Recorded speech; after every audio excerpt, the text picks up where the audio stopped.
Hello and welcome to another episode of the FemiNinja Project. And thank you so much for tuning in. I have a fantastic and fabulous guest with me today.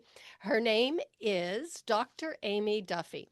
She is the founder and medical director of Carolina Integrative Medicine and Clemson IV Bar, as well as the founder and CEO of Functional Medicine Collaborator, whose career path led her from practicing conventional medicine to founding Carolina Integrative Medicine.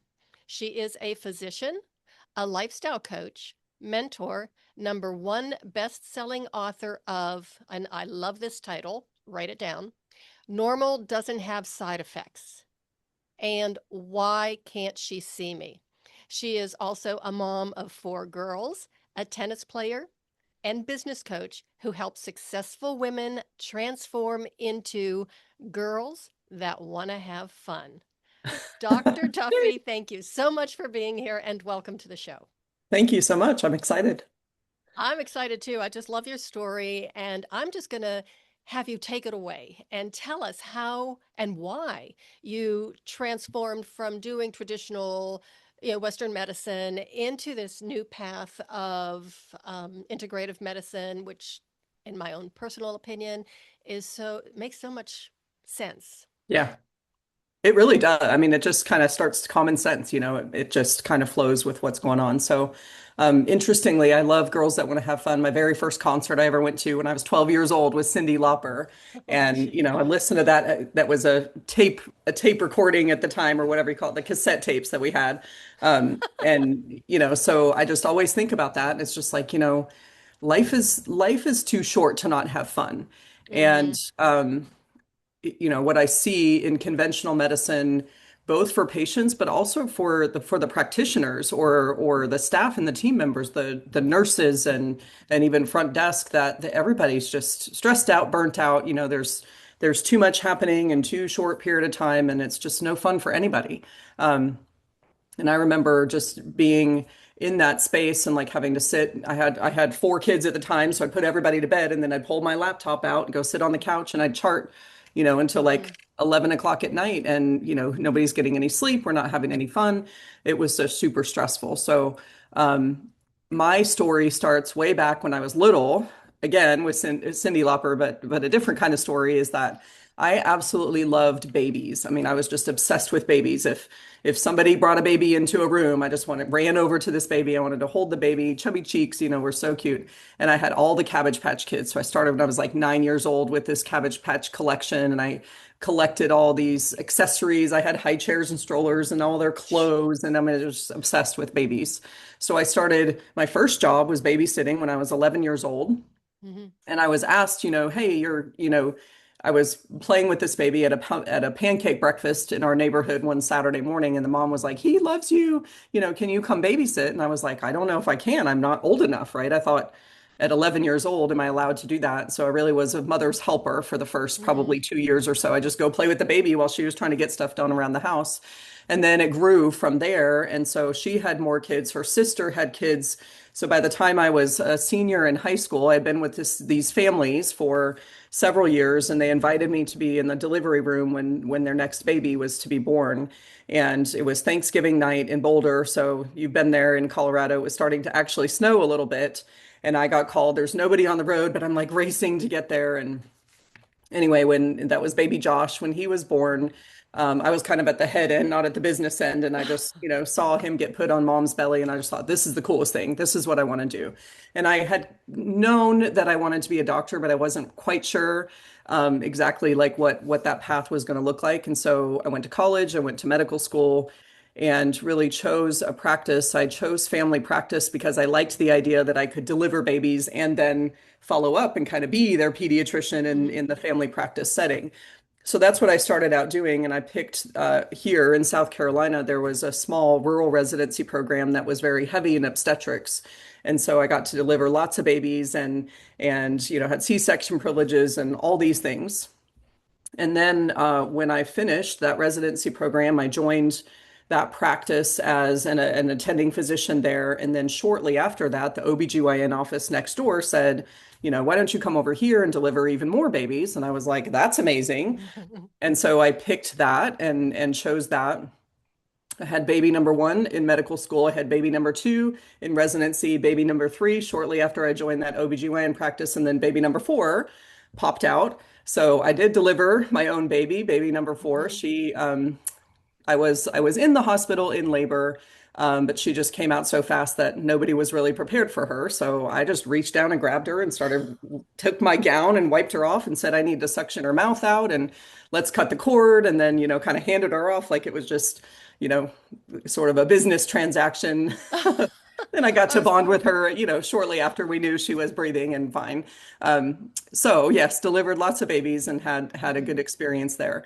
So what happened is that I went into this OBGYN office and in family practice in medical school, I only had like maybe 2 weeks of any kind of women's health GYN type stuff. And so, you learn how to do a pap smear and you learn, about what samples they might have in the closet for Mhm. birth control, antidepressants, and, maybe some hormone replacement of some sort. And so I had very little training in sort of actual women's health stuff. And if Mhm. you remember, right around the 2000 timeframe, the Women's Health Initiative came out, and there was this big controversy about hormone replacement. And Mhm. so this was in 2005, 2006 when I was going into this OBGYN practice. And so we were all like, what do we do about hormones? We were kind of Mhm. told, get everybody off hormones. Hormones are bad. You can only use the lowest dose possible for the shortest period of time.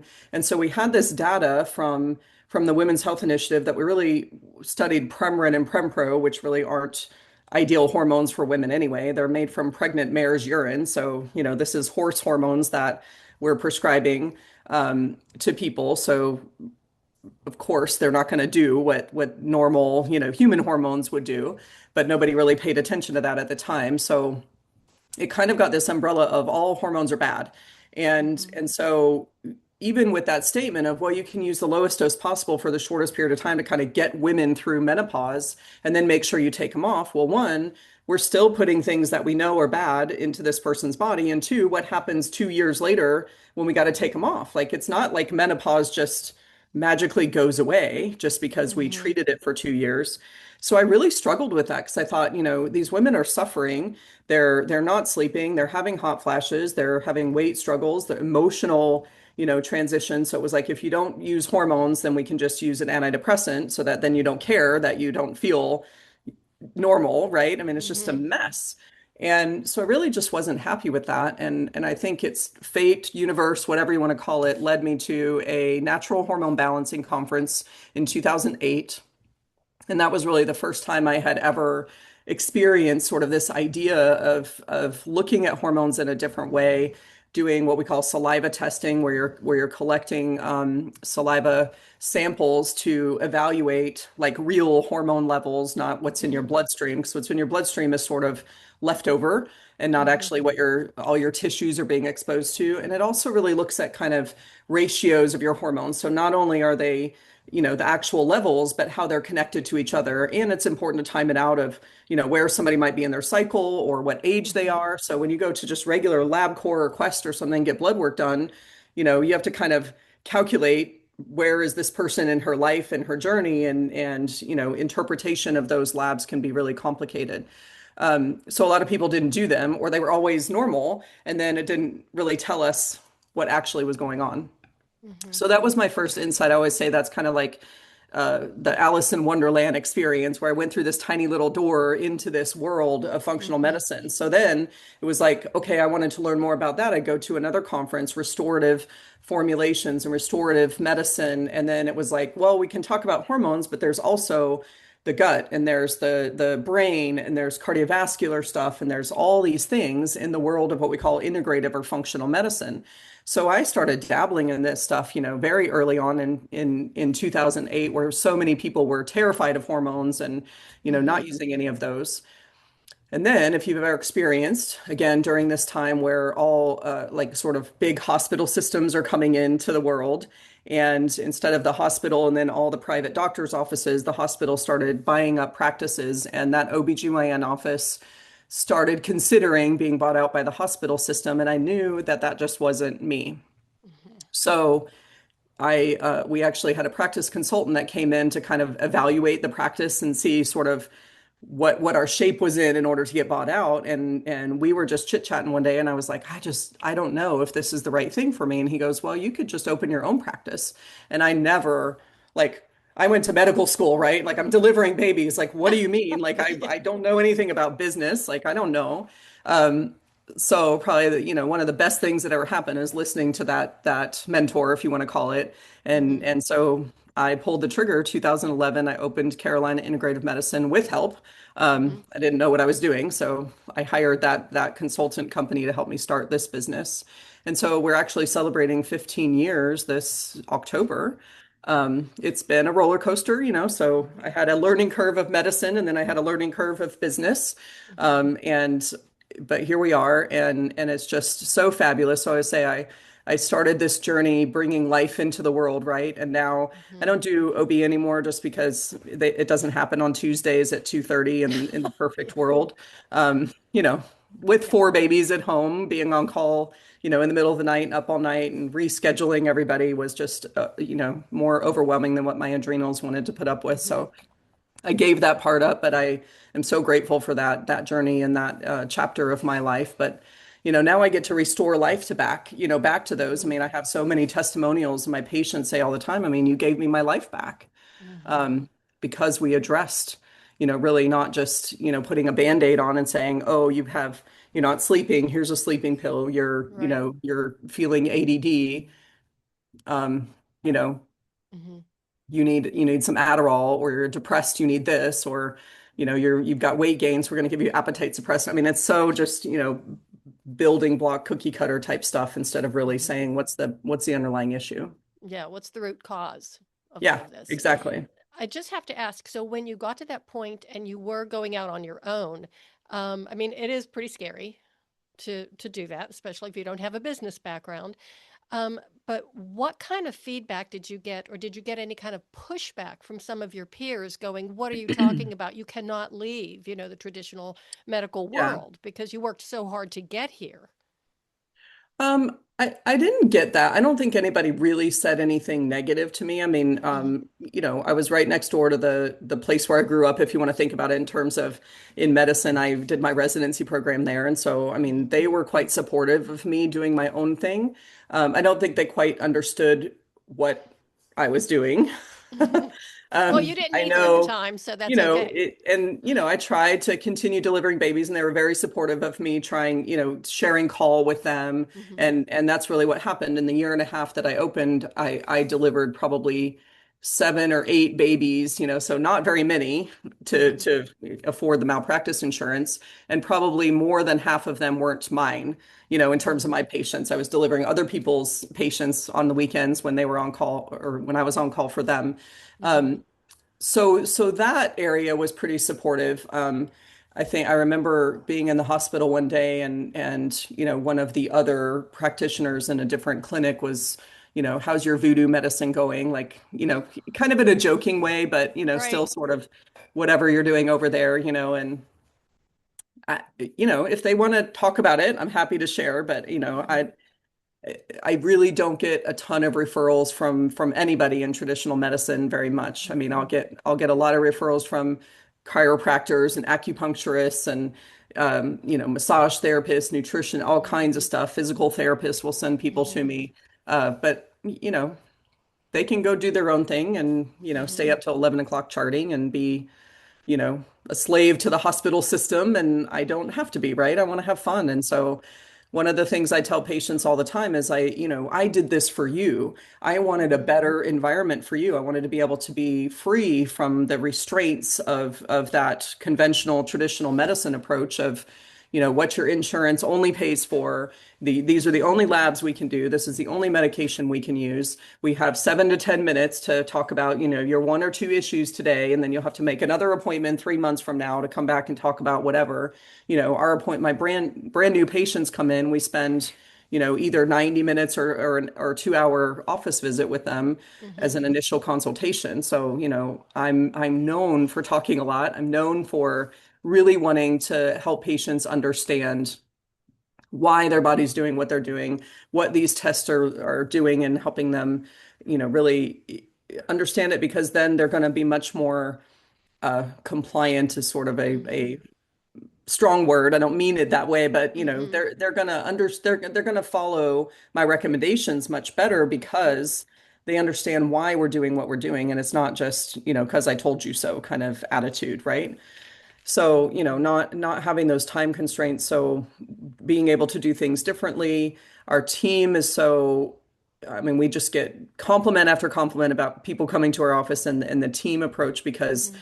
I take care of them. I make sure that I don't, we can't control everything and every stressor in the world. We Hmm. get busy sometimes, and have a busy day, but we should never have a bad day, in the Hmm. office. Like everybody loves being there, and Hmm. it shows. The patients just are happy to come hang out. It's not a bad day where they have to come to the doctor. It's a fun day because they get to come and, you know, experience our team in our office and feel better.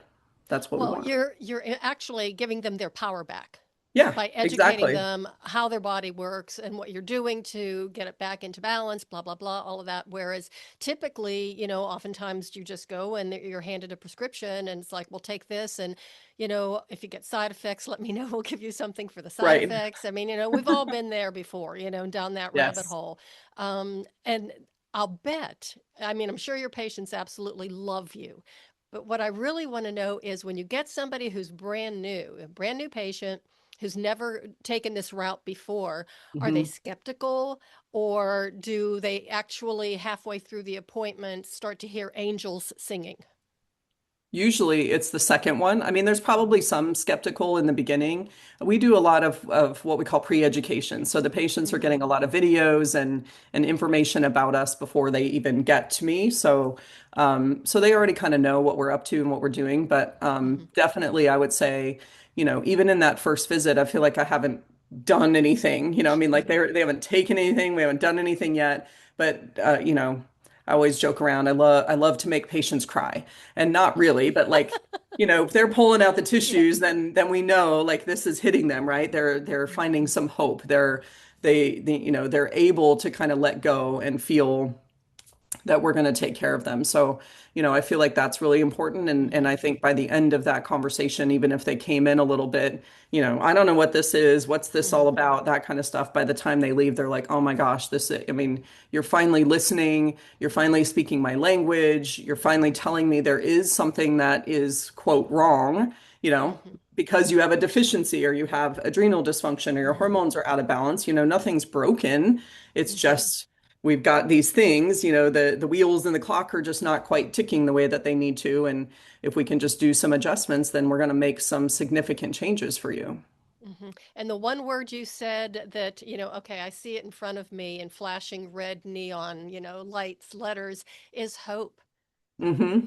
And that, I That's think, huge. Yeah. it is huge. That's the one thing I think in traditional medicine that oftentimes our hope is taken away, our hope is dashed.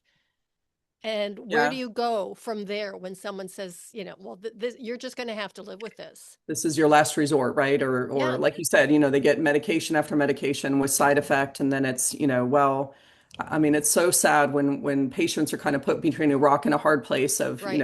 advised to take a certain medication, calling back saying, I'm feeling XYZ, and then kind of getting the runaround like, well, you either need to deal with it and suffer through that, or you're a bad patient for not taking it, or you're Hmm. taking a risk at, whatever it might be. I think about osteoporosis medications all the time from that Oh, perspective. I mean, there's a lot of side effects that go with that, or cholesterol medications. People have side effects from that. And then it's hmm. like, well, I mean, you're going to take a risk of having a heart attack. That's on you, not on me, without any kind of alternative. And it's just so sad. So definitely hope. And that's why I love having these conversations, right? Hmm. Because I love what I do and seeing my patients in my practice, but I feel like I have more work to do, right? And so, if Hmm. I can get this message out to other people, and whether they're in Missouri or Colorado or California, Hmm. you can come hang out in Clemson if you want to. That's great. But that's not, the whole plan. The plan is like, hear this, and here's Uh-huh. some of the words we're talking about. Do your own, Google search, and we're getting into the marketing world of AI, right? So we got to be Hmm. AI searchable now. So most people are going to, the chat or whatever and saying, hey, I've got these symptoms. Who's a doctor nearby that speaks this kind of language? So I want people to hear this language. I want people to hear that there is hope, there is a different way, and just and doctors are good people for the most part. So it's the system that is broken in conventional medicine. It's not the people. I don't want to put those people down. That's how they were trained. That's and if they Hmm. don't have that experience or that opportunity to say, I need to take a step in another Hmm. direction, um they don't know any better, right? I mean, Hmm. we're trained to go to the doctor, and the Right. doctor should know how to take Right. care of me. And so why would I ever question my doctor? And I think a lot of people struggle with that. Hmm. This is what Yeah. my doctor is saying, and then you're saying something else, or I read some article that tells me there could be a different way, and it's hard to trust that. Right. I have one guest. Oh my gosh. And this was a few years ago, I think, that I interviewed her. She was a physician in New York, and she had just retired or was getting ready to retire. She was just like, I'm done. I have had enough. Mhm. And to listen to her tell the story about how she and her colleagues, other physicians, were being treated by the system was Yep. absolutely heartbreaking. It's awful. I feel really bad, especially it's just getting worse and worse. I mean, they're now, doctors used to be sort of revered. We had a Hmm. doctor's lounge with all these snacks, and Uh-huh. we were sort of spoiled, which, whether that was good or bad, but we had to be up there on call all the time. I Right. mean, we needed a place to take a nap if we had been up delivering a baby and not able to go home and eat and Hmm. sleep and whatever, right? So we needed that lounge and that location, but it really turned into just doctors being kind of a commodity. And if Hmm. you're, I've got several friends who came into this area, we're a small town,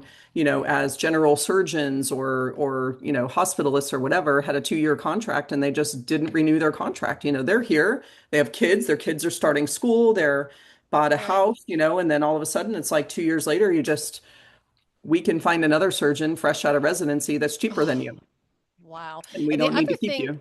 this is another thing that she told me, this just popped into my little memory bank here. Thank goodness it's still working. That she says how the patient complaints, Hmm. and they would use those patient complaints kind of like against the physician. And Yes. she said, you can get dinged or even fired for not having the right, like, creamer for your coffee. Yeah. Yeah, I And, mean, it and was all patient satisfaction surveys, were out there, and it was like more important to check the box of did you do the patient satisfaction survey rather than did you take care of your patient. right. Um, and then at the same point, what I remember, at least in the hospital system and in labor and delivery, is that they were constantly understaffed. So Right. they have all this stress of like patient satisfaction, yet they're understaffed. And so, I remember sitting there waiting on a baby, and like, I was hanging out at the nurse's station because I didn't want to be all the way back in the call room or whatever. And there's a patient who just delivered a baby not long ago who just wanted some apple juice or something. And so I just got up and went and brought her apple juice. And everybody's like, Mhm. you didn't have to do that. Like I was like, you know, nobody else is here to give her apple juice because you guys are actually doing nursing things, Mhm. taking Mhm. care of, another delivery or something in another room. And so, I mean, it was just kind of like all the patient needs is apple juice to be happy, and we don't even have a team member that's available to do that, right? That's really funny. So It's it's funny just but silly. sad. Yeah. Yeah, I mean that again, it's like the system is unfortunately people don't realize this, but hospitals and the hospital systems, meaning if you're going to an office that has, the hospital name in front of family medicine or OBGYN or Hmm. whatever, they're run by the system, and the system is a business. And so Hmm. they, if you're looking at it, they are all about revenue, and then they are all about cutting costs wherever they Hmm. can. Hmm. And then maybe they care about patient satisfaction, but it's like that's probably third on the list. And then maybe way, way, way down at the 20th of the list, they're talking about, employee satisfaction.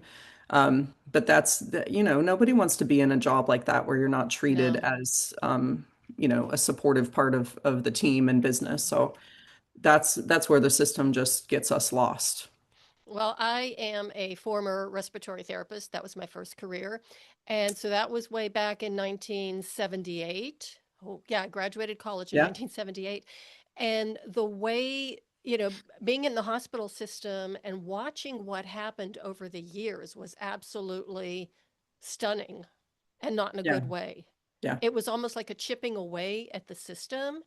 And instead of, really focusing on the patient care, it was like, well, how much can we get by with, you know, how Yes. many How corners how can we little, cut? right? How little Yes. can we get by with? And unfortunately, I think, it is the hospital system, but it's also the insurance system, right? Oh, And so, and 100%. that's really where it came down to is the Hmm. insurance started saying we need to cut corners, so um, we're going to stop reimbursing for things. So it became, Hmm. I remember we want to make a clinical decision, right? Should this patient stay in Hmm. the hospital one more day? We want to make sure they're not going to go home and, Crash. rebound or whatever the Hmm. case is. You saw this in respiratory therapy all the time, I'm sure. Hmm. It's like, oh, Hmm. they're really not ready to go home yet. They're still on Hmm. nebulizers and, whatever. Hmm. How are they going to do this at home? But, it's like the clock is burning and they're like, if they need to be out Hmm. because the insurance says they can only stay for X amount of time without some different diagnoses or, I mean, it just Hmm. became just a mess from Well, a and that's what documentation standpoint. We had to spend so much more time documenting. right. Not that documentation isn't important, but we're documenting for a totally different reason than what Hmm. it used to be is communication between practitioners, right? So you would write a note because you wanted the next respiratory therapist to know Hmm. how that patient did with their treatment, right? If they were coming on shift, that was the whole point of us writing notes was Hmm. to remind ourselves or to communicate. And then it turned into how reimbursable is this procedure? Hmm. Well, and I do remember at one point, toward the end of my, right before I graduated, that all of a sudden they were ordering tests on patients. It was like, well, why does this person need this? And why do they need that? And then they would continue to do like repeat tests. And it's like, well, you have to send it to the pulmonologist to read it. And then you have to send it to this person to read it. So I realized after a significant amount of watching this going on, it was like everybody's getting their bite of the apple. Yeah. And it was when insurance started to become a big deal and everybody Hmm. was talking, oh, insurance, and it's so great. And it was like, no, I think it created some real issues along the way. Absolutely. Yeah. Absolutely. So, when you make a big leap of faith, right? So I went Mm-hmm. out of that system. I opened my Mm-hmm. own practice. I did insurance for a while, actually, when I first opened Mm-hmm. my practice, because I didn't know that there was another way, really. Like, it was like, well, we can try it. And for a while, we were okay in terms of insurance actually paying for like a saliva test. They didn't really Mm-hmm. question that Mm-hmm. until they started questioning, it's like, what is this? We need medical records for why you're charging this or that or Mm-hmm. doing this so frequently, that kind of Mm-hmm. stuff. If I was doing it every 3 months or something, they don't question a, cholesterol test being done every 3 months. But if I'm looking at hormones, then they want to go, what's this about, right? And so then they started asking for records, and then they would go, oh, that sounds experimental. We don't cover that sort of thing. So it reared its ugly head pretty quickly, Mm-hmm. and to make the decision to say, okay, my patients are more important than that, right? Yeah. And I wish that the system was different. I mean, I wish that it was something that insurance would cover, but really insurance is all about sick care and they're all about, how little can we reimburse. And so if you want to stay in that system, then you're going to get that type of care, which Mm-hmm. is not really health care. And it's Mm-hmm. not really looking like we talked about earlier at the root cause of what actually is going on. There's so many interconnected systems, right? So Mm-hmm. we may be talking about hormones, which is kind of my bread and butter where I started, but then people have some, more mental type complaints. They may not have actual depression, but they're depressed because they're not living the best life that they want to live, right? They're Mhm. too darn tired, they're not sleeping well, they're irritable, they're snappy at their family, they're Mhm. overwhelmed at work, they're trying to do all the right things, right? Where maybe they're struggling with some weight, but they're like, I know that I should be moving more and I should be eating nothing but chicken and broccoli, but I either don't have time to do that, right? Like I'm so Mhm. tired and I'm just overwhelmed, or my body is saying I need to eat something different that might be coming Mhm. from stress cravings or dopamine deficiencies. This gut brain connection is Mhm. crazy. I mean, we can get all into it with food. I mean, food is just a disaster in our world right now. Another thing that happened is that food got convenient. And that's a good thing because we got busy, but at the same time, we sort of got this idea like when I grew up, we had, one McDonald's, I think, in Boulder, Colorado, and then it sort of grew from there. But that was like the most special occasion on the planet Mhm. to go eat fast food or to go to, even out to eat to a restaurant. And now, I mean, my office is on Restaurant Row. I mean, it's just, the traffic there is not nearly like what we were talking about earlier, Denver traffic, but it's still, Yeah. there's a line on, the Chick-fil-A Oh, coming out into yeah. the road. And so that becomes the norm, and everybody figures, well, that's my norm. That's what I'm doing. I was just my daughter number two is turning 23 today. Today's her birthday, so we had dinner Oh, last happy night, birthday. and she's working at a pizza place. And so I was just talking about like, does everybody eat there? Like, don't you get sick of eating the pizza? Like, what's going on? She's like, well, if you have a 6 hour shift, you can order something, but a lot of people will DoorDash. So these kids that are working and spending, they're barely making ends meet, and then they DoorDash Chick-fil-A or Taco Bell or whatever to this pizza place to eat that food. And, I'm like, well, why don't you just bring your own food? And she's Yeah. like, I don't know. Nobody does that. So it'd be weird.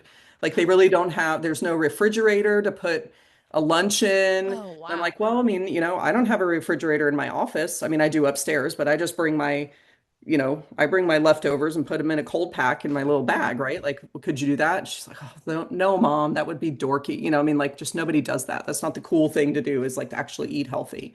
So, you know, I took her grocery shopping and we got all these veggies and stuff for her apartment. But my point is like this is what the norm is, right? Like Mhm. convenient food. Nobody, I think the younger generation, like they are starting to pay a little bit more attention to their Mhm. health. And then now, it's like we went from this low fat craze, right? We had this like everything's low fat and low calories, and now we're kind of, everything is high protein. And Mhm.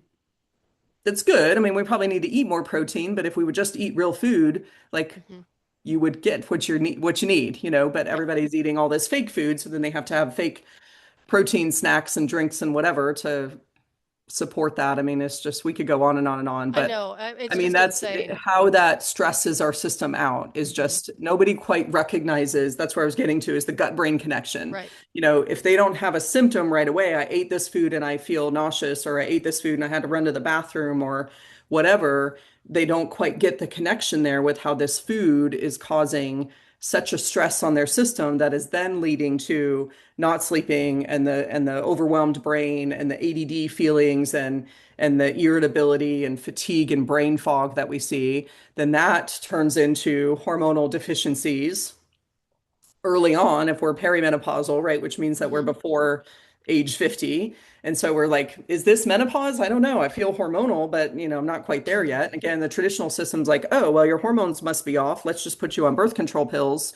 even though you Mhm. don't need them for contraceptive purposes. You're done with that, but you're 45 and we're just gonna like slap this on you and kind of get you through menopause this way, right? So now we got more chemicals going into our system.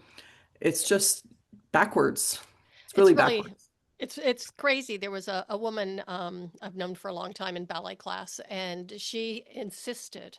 She said, "Well, I'm on all these hormones and I'm taking all of this," and she says because I'm not going through menopause is a disease and it needs to be treated. And I'm going, I don't think so. But she was Yeah. just so convinced. And I don't know if she convinced herself or if somebody talked her into it. But, she had a laundry list of things that she was taking. And I'm like, maybe if you just come to ballet class and you're moving your body and you're with a bunch of friends and listening to beautiful music.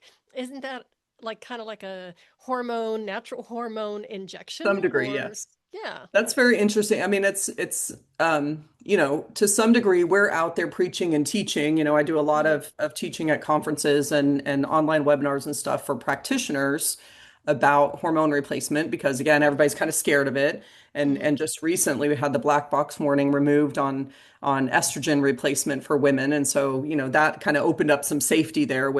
with some knowledge. And so I think here's the deal is like back in the caveman days, we were born, we procreated, and we died at age 40. So we didn't Hmm. have menopause back then. We didn't really know what to do with it. So Hmm. there is an argument for, menopause is natural and it should happen. And so why would we want to, prolong it or, add these hormones into our body? However, what we see is that when you start looking at the studies of chronic disease and Hmm. how interrelated they are with hormonal decline. So brain health and dementia and cognitive decline and hormone deficiency is very much connected. Cardiovascular, osteoporosis, we've talked Hmm. about that. And osteoporosis is just not, okay, my bones are a little fragile. Like the risks that happen when women break bones and turn, I mean, there's a huge mortality rate within like, even a couple months into a couple years after a hip fracture in an older Hmm. woman. So,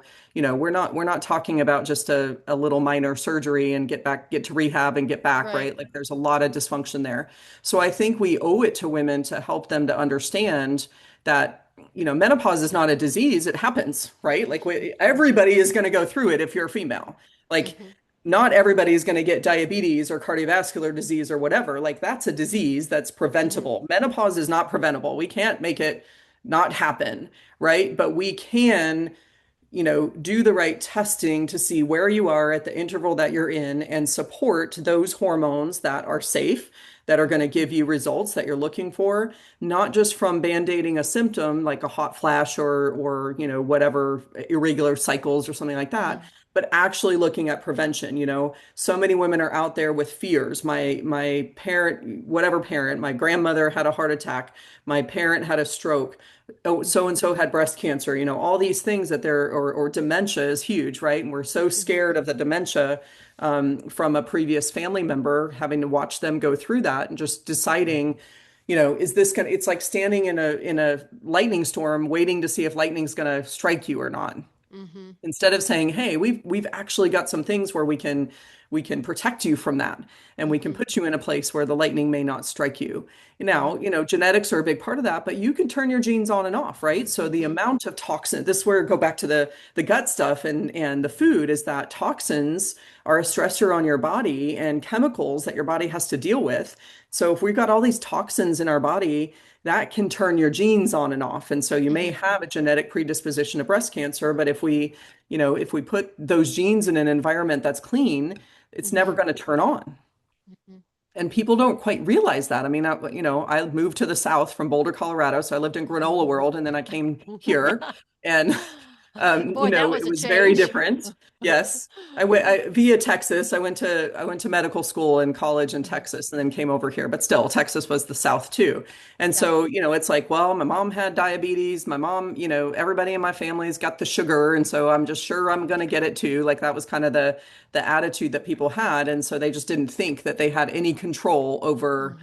over their health if it Hmm. was a genetic thing. But of course, we know that there is nurture and nature. So there's Hmm. genetics, but there's also how you eat, how you grow up, eating your meat and three every day and sweet tea Hmm. and all that kind of stuff that we're Hmm. experiencing in the South. And Hmm.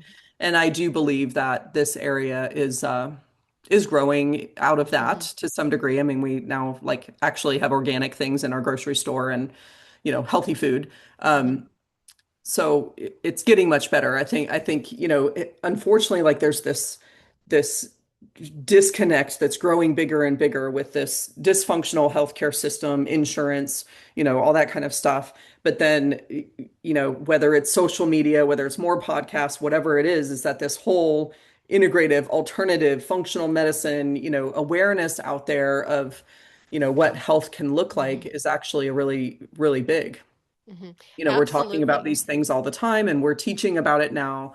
I've been to a conference many years in a row that's called A4M, or the Association for the Advancement of Anti-Aging Medicine is what it is. Hmm. And it's every December in Vegas. And when they first started, it was like maybe, 70 people showed up and then a couple, I think it's 27 years or something like that this has been around. So, it's Hmm. not anything new. They had over 8,000 Oh, registrants this past December. nice. So it's growing and it's growing exponentially. So, that's exciting to see that, our world is not so small anymore. We're not just a Right. drop in the bucket. And, thanks to people like you who have these podcasts and these places where people can actually learn Hmm. Hmm. and get good It's all information. about it is all about the awareness and knowing what's available to us. And I think for way too long, even alternative medicine or was all poo-pooed. Even things Yeah. like acupuncture or Reiki, anything that was alternative. Um, you know, living in Denver and you being from Boulder, it was a lot more accepted. Oh yeah. But Yeah, I yeah, did Reiki it's when I was in high school. did you I really? got energy work and I did Rolfing. I did the whole 12 Oh courses wow, of Rolfing. Yeah. Yeah, we were very granola. yes you My mom were. was taking her broccoli pills way back then. I used to make fun of her all the time. Why are you taking all these pills? And now I'm like, oh, I get what those were all for. So now Yeah. I want to ask you about writing the books. I mean, okay, Yep. because yeah, you're pretty driven, you're pretty tough, but I'm telling you, writing a book, and you've written two, is not for the faint of heart. So what made you decide that you were going to write your books? And the one is The Normal Doesn't Have Side Effects. I just absolutely love that title. Yeah. And the other one, Why Can't She See Me? That's really pretty powerful too. I mean, the Yeah. title kind of says it all, but tell us a little bit more about the books. Well, it's kind of interesting. I mean, when I'm in this world and teaching or learning initially, I'm going to conferences and I'm seeing other people who are teaching me, and they have this book out there about hormone whatever whatever, and Mm-hmm. so people would say you should write a book. Like, I'm having these kind of conversations, and in the patient world, I'm very much into analogies and helping the patients understand how your body works and whatever. And so, I get that all the time. Like, you should write a book. You should write a book, and I'm like, who am I to write a book? I don't know anything. Number Right. one, like I'm not a sciencey kind of researching person, which is what I Mm-hmm. thought books about, medicine were. Mm-hmm. And so I started actually, I went through some speaker training type stuff, which really Mm-hmm. ended up being self-discovery and therapy because we spent a lot Mm-hmm. of time sort of talking about, telling stories and how do you Mm-hmm. elaborate on that. And so we did this exercise where you kind of went through some memories, so what was your first memory and what was your um, we had our little journals and we were just writing, writing, writing. And it was probably took an hour for us to kind of go through this exercise. And so it just made you kind of pause for a second. And I thought, well, there's two parts to this is I want people to know about how we do things differently, right? And I call them the five pillars of health. So we need to talk about hormones, we need to talk Mm-hmm. about the gut, we need to talk about toxins in our environment, we need to talk about moving, and we need to talk about stress and mindset. And all of that blended into having a support system and mentorship and coaching and that sort of stuff. So I wanted it to be not the same as everybody else's book about hormones and Mm-hmm. whatever, whatever. And so really it was really valuable. And that's why I say for me as a self-help or therapy type thing, because Mm-hmm. some of these stories that I've put in this book were things that I was ashamed about. Being married to an alcoholic was very Mm-hmm. stressful and then leading into the book. So there's one chapter about stress in your life and Mm-hmm. taking care of yourself that then kind of exploded into the second book about why can't she Mm-hmm. see me? And I'll get to that in a second. And so, it was very cathartic, if you want to think about it, to kind of share my stories and say, Mm-hmm. I've been there, I've been through the stressors that you guys might see. And here's why it is so important to address all these different things. And so one of the things that happened when my daughter, it's interesting, it's her birthday today, and we're talking about it. When she was 14, she showed up one morning in my bathroom as we were all getting ready for work and school with just her mascara running down her face, and she had been cutting all night. And so she was very distressed, and I didn't I didn't really know it was to that degree. She's 14. I have two little kids behind her, and life Mm-hmm. was stressful. So at the same time, her dad and I were going through a divorce. and we who knows what the right decision is, but we were doing the thing where the kids stayed at the home. And so, mom and dad would come and go. And so this was a mommy day. And then, dad would come over the weekend and then we'd flip sides and whatever. And it was very stressful for all of us. Um, who knows what the right way to go through a divorce at 18 years and four kids and Mhm. whatever. But I realized to some degree that I wasn't taking care of myself and I wasn't taking care of the stressors I was dealing with. I'm trying to run this business.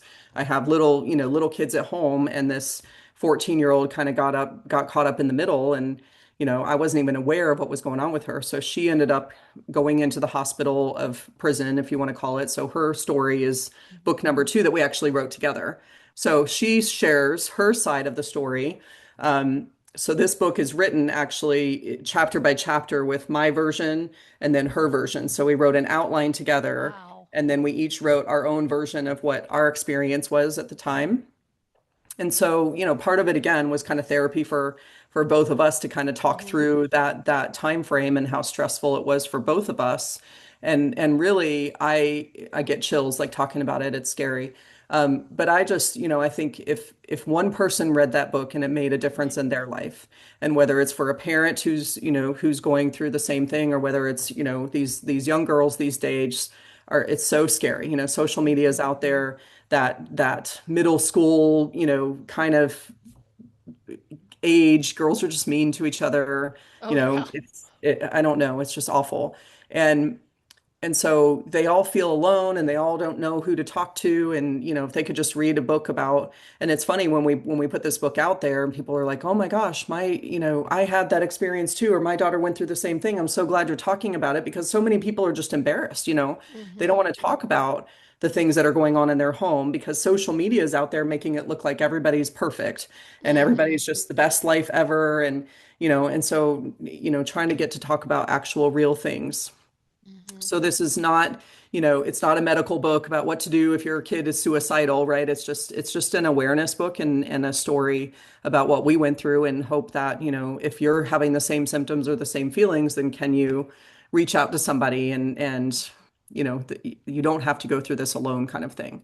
Mhm. So that was second book that came from the first book, and the title of the first book was really about, when I'm talking to my patients about hormone replacement or this supplement or that supplement, and you said it earlier, is like, we have to have this conversation about what side effects are I'm going to expect. And I'm like, Mhm. if all we're doing is getting your body back to normal, then normal doesn't have side effects, and we don't have to have that conversation. There are not side effects that I expect from this. I expect you to feel back to normal again, which is a good thing. So Mhm. that's really where that came from, is if you're doing the right thing, then you don't have to have all these negative side effects and messes that you go through. So we got Well, all kinds of stories that we can get into, but yeah, yeah, kudos to you writing and your daughter writing that book. I think that is incredibly powerful. Well, both of the books are, yeah. but I think that could really reach an awful lot of people, and there are a Mhm. lot of people who are struggling mightily these days, and it doesn't have to be that way, both Yeah, with your health or your hormones or whatever. So, going back then, how can people connect with you? Where can they find you? I've got all of this information. All of your links are in the show notes, and they're going to be there yep, forever and ever. yep. But I really like for the guests to articulate, where they can find you. It makes it a lot more personal. Absolutely. So, I mean, first business is Carolina Integrative Medicine. So you can go to carolinaintegrativemedicine.com. We're on, social media platforms, Facebook, Instagram. And then I also kind of have my personal side is Aimee Duffy, MD. Mhm. And go to the links because my name is spelled weird. It's Aimee. So Aimee Duffy, MD, and that's where you can find, links to the books. I mean, you'll have those on my other page as well. Mhm. YouTube, social media, all my Mhm. podcasts and all that stuff will be on there. Access to the book. Both books are on Amazon. You can get them Mhm. there. Again, they're meant to just help you with awareness. This is not a book that you're going to read and going to magically fix all your hormones. That's not what it was written for. It's written Mhm. for awareness, to understand the connections, to understand it's more than just a hormone prescription, or a Mhm. supplement that you might find on the internet that's going to fix all your woes and whatnot. So I love for people to read that book. And then reach out, whether you're in an area that we can help you. We do a lot of virtual stuff. We just have to be licensed in the state that you're in. So Mhm. right here, all in the South Carolina, North Carolina, Georgia, Florida area, we can certainly help. But again, I want you to have the language. So if you're resonating with these experiences, then you have now some language where you can, search for a practitioner like me in your area and get the help that you deserve. So we got to have fun. Absolutely. Absolutely. The girls got to have fun, I'm telling you. Yes. Well, Dr. Duffy, it has been an honor and a privilege to have you on the Thank show. you. So much great information, so empowering and so positive. And I just really appreciate your time. And I'm checking out the time because I know you have to buzz off here pretty soon for Thank another you. call. But thank you so much. I really appreciate you being here. Thank you for having this platform for us to share, and all your listeners are going to appreciate you too. Thank you so much. Oh, thanks. And Been everybody, great. thank you so much for listening. Please do share this episode with everyone you know. Very important information, even if you're not having hormonal issues. It's just so empowering to be able to understand your body, to know what the options are out there, and to be able to take charge of your life. And remember, girls just gotta have fun. Yep. And that is the way of the FemiNinja.